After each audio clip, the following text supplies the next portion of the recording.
There are stories on the internet that follow a predictable formula. A career gets famous, burns out, makes some enemies, loses sponsors, and disappears. Fans fill in the blanks with whatever drama fits best, and within a week, a mythology is born. The story of Derek Bieri and Vice Grip Garage has attracted every version of that formula, and nearly every version is wrong. What actually happened is far more human, far more complicated, and in many ways, far more interesting than any of the rumors that have circulated since the channel went quiet. This is a version of events that deserves to be told, and Derek has finally started telling it. Derek Bieri did not grow up dreaming of YouTube fame. He grew up in rural North Dakota, the kind of place where the horizon feels endless and the winters feel personal. Machines were everywhere in that landscape: tractors, grain trucks, aging farm equipment held together by ingenuity and stubbornness, and Derek absorbed that culture the way most kids absorb sports or music. He didn't just learn to fix things. He learned to think of broken things as puzzles rather than problems. That mental shift, which seems small when you say it out loud, turned out to be the entire philosophy behind Vice Grip Garage before the channel even had a name. Before the cameras and subscribers and the merchandise, Derek served in the military. That chapter of his life tends to get mentioned briefly in most biographical summaries, but it mattered far more than a footnote. The discipline he developed during service wasn't the rigid, march-in-line kind. It was a quieter discipline of finishing what you start even when you don't feel like it, of showing up even when conditions aren't ideal. When he transitioned out of the military and into a corporate job, those values traveled with him, even when the work itself didn't feed them. He wore dress clothes and sat under fluorescent lights, and something in him kept pulling toward the garage, toward the smell of old oil, toward engines that hadn't run in decades and needed someone willing to be patient with them. The decision to start filming wasn't grand. Derek taped a phone to his garage door, started working on a beat-up Camaro, and posted the footage online. No production plan, no content calendar, no analytics strategy. Just a man doing something he loved, wondering if anyone else might find it interesting. As it turned out, millions of people did. Vice Grip Garage grew not because Derek was polished, but precisely because he wasn't. He made mistakes on camera. He talked to himself. He laughed when things went wrong. He treated every stubborn bolt and every flooded carburetor like a minor personal insult from the universe. And then he fixed it anyway. Viewers didn't just watch his videos. They felt like they were in the garage with him. For years, that formula worked beautifully. The channel became a community. People who had never touched a wrench learned to love the sound of an old engine coming back to life. People who already knew their way around a carburetor felt seen by someone who approached the craft the same way they did. Not with money and professional equipment, but with patience, creativity, and a refusal to quit. Vice Grip Garage stood for something specific in the cluttered landscape of automotive YouTube, and that specificity was its greatest strength. But success on YouTube is not a stable state. It is a treadmill, and the faster you run, the faster the belt moves. As Vice Grip Garage grew, the demands on Derek grew with it. He was traveling constantly, driving cars with questionable reliability across enormous distances for events like Sick Week and Rocky Mountain Race Week, then turning around and editing footage, then fielding sponsor communications, then planning the next project, then getting back in a truck.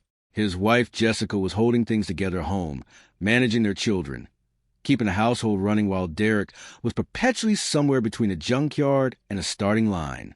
The pace was extraordinary, and Derek has been honest that he felt it wearing on him long before he ever said anything publicly. What fans noticed first wasn't a dramatic announcement. It was a change in texture. The early videos had a specific, unhurried quality to them, the feeling of a man working alone in a quiet space, with no particular deadline and nothing to prove.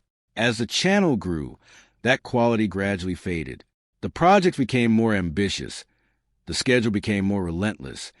And some viewers started to sense that Derek was no longer making videos because he felt like it, but because he had to.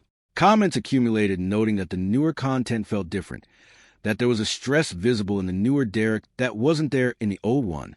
People who had watched from the beginning said it was like watching a friend work himself into exhaustion, and there was nothing they could do about it. Triple X Derek didn't hide this.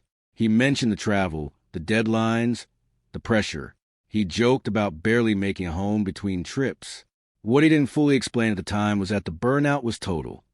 Not just physical fatigue from long drives and late-night edits, but the deeper kind of exhaustion that settles in when something you love starts to feel like an obligation.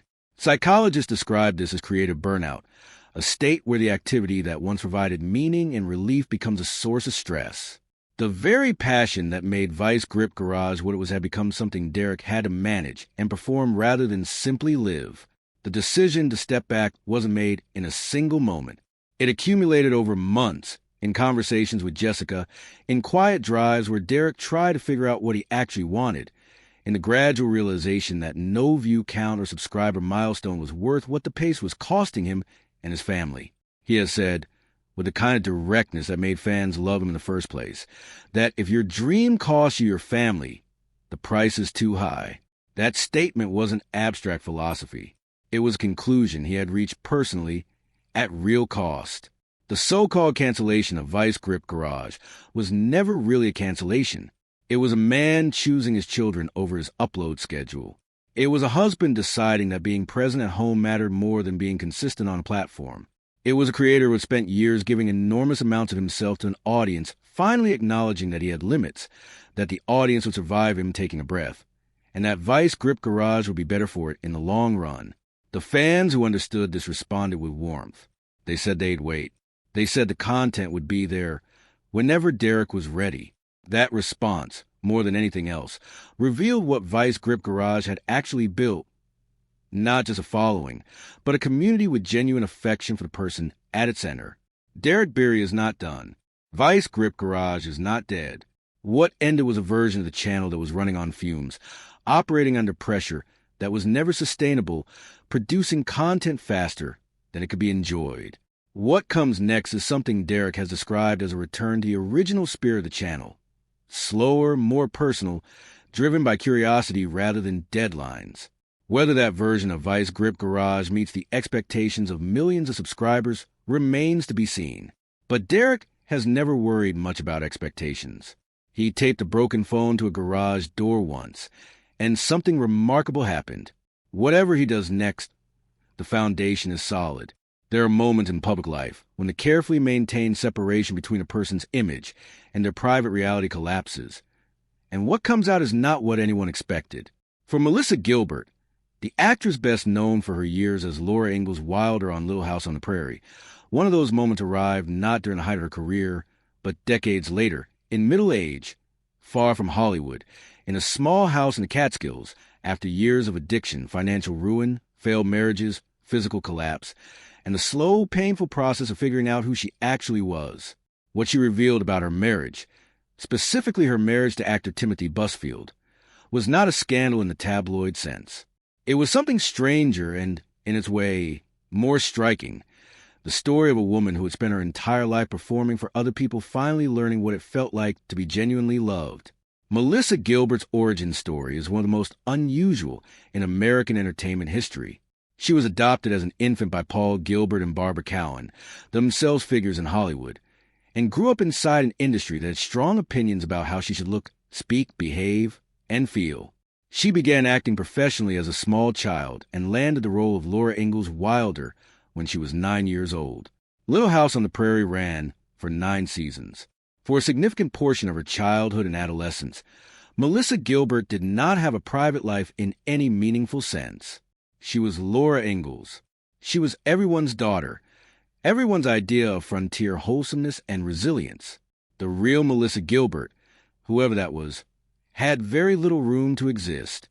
The psychological consequences of that kind of early fame are well documented in clinical literature, but rarely discussed with honesty by those who experience them. Melissa Gilbert has been an exception. In her memoir and in numerous interviews over the years, she has described a childhood in which she felt constantly evaluated, constantly performing, constantly anxious about whether she was enough. She developed a relationship with her own body that was distorted and punishing. She chased approval compulsively. She made choices in her personal life, particularly in her early romantic relationships, that reflected a deep unfamiliarity with what it felt like to be valued without performing. Her early relationships were not small news. She dated Rob Lowe when both of them were teenagers, a relationship she has described as intense and formative. She was briefly engaged to Tom Lander. She married Bo Brinkman in 1988, and together they had a son, Dakota. That marriage ended in divorce. She then entered what became perhaps the most publicized relationship of her adult life, a 9-year marriage to Bruce Boxleitner, the actor, with whom she had a second son, and whom she has spoken about with a complicated mixture of affection and grief. That marriage ended in 2011, and Melissa Gilbert has described the aftermath as one of the lowest points of her life. Financially devastated, emotionally shattered, physically dependent on pain medication that had been prescribed for legitimate medical issues but had become something more. The addiction chapter of Melissa Gilbert's story is important because she has not minimized it or aestheticized it. She has described prescription drug dependency with clinical specificity, explaining how it began with genuine pain, spinal problems that required surgery, and escalated gradually, invisibly, until she was medicating not just pain but anxiety, not just anxiety but existence itself. The combination of physical dependency and the particular psychological vulnerabilities she carried from childhood made recovery difficult and nonlinear. She went through withdrawal. She relapsed. She tried again. She did the unglamorous, incremental work of getting sober in a culture that prefers recovery narratives to have clean, dramatic arcs. It was during this period, while she was rebuilding something of herself from the wreckage, that she met Timothy Busfield. Busfield is an Emmy Award-winning actor and director, best known to many audiences for his work on 30-something and The West Wing. Though his career has been long and varied, he and Melissa Gilbert met at a political fundraiser and began a friendship that became a relationship that became, in 2013, a marriage. By every account Melissa Gilbert has given, and she has given many, with increasing detail and candor as years have passed, what she found in Busfield was something she had never reliably encountered before. A person who was not interested in the version of Melissa Gilbert that performed for the world, but in the actual woman underneath. This is what she has exposed, if exposure is even the right word. She has talked at length about how Busfield behaved during her moments of greatest vulnerability, not during her public successes, but during the surgeries, the recovery, the financial chaos, the periods when she had nothing to offer anyone and no performance left in her. She has described him as someone who showed up without drama, without resentment, without the particular cruelty of making her feel that his love was conditional on her being okay. For someone who had spent decades in relationships shaped by performance and approval, this was genuinely disorienting. She has said, more than once, that she didn't entirely trust at first, that she waited for the catch, that she had to learn, slowly, that some people actually mean what they demonstrate. The couple eventually made a decision that surprised many people who knew them from their California lives. They left the entertainment industry's primary orbit, moved to Sullivan County in New York, and built something deliberately smaller and quieter. Melissa Gilbert has spoken about this relocation with the kind of enthusiasm that is either deeply genuine or deeply rehearsed, and given the consistency of her account across many years and many different interviewing contexts, it reads as genuine. She described a life that includes a large vegetable garden, a community of neighbors who know her not as Laura Ingalls or as a celebrity, but simply as a person who lives on a certain road and grows tomatoes. She describes Tim Busfield as someone who is fully present in that life, who chose it with her, who does not appear to secretly wish he were somewhere more glamorous.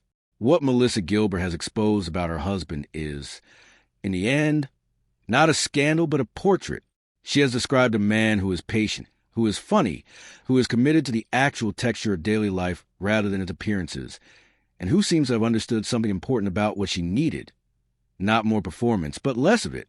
She has contrasted this, carefully but clearly, with earlier relationships in which she felt she was always auditioning, always at risk of losing the love she had if she wasn't performing at the right level. The exposure, such as it is, runs in both directions. In describing Busfield honestly, she has also described herself honestly. The childhood that distorted her understanding of love, the years she spent making choices from that distorted place, and the late arriving recognition that she was allowed to be a person rather than a product.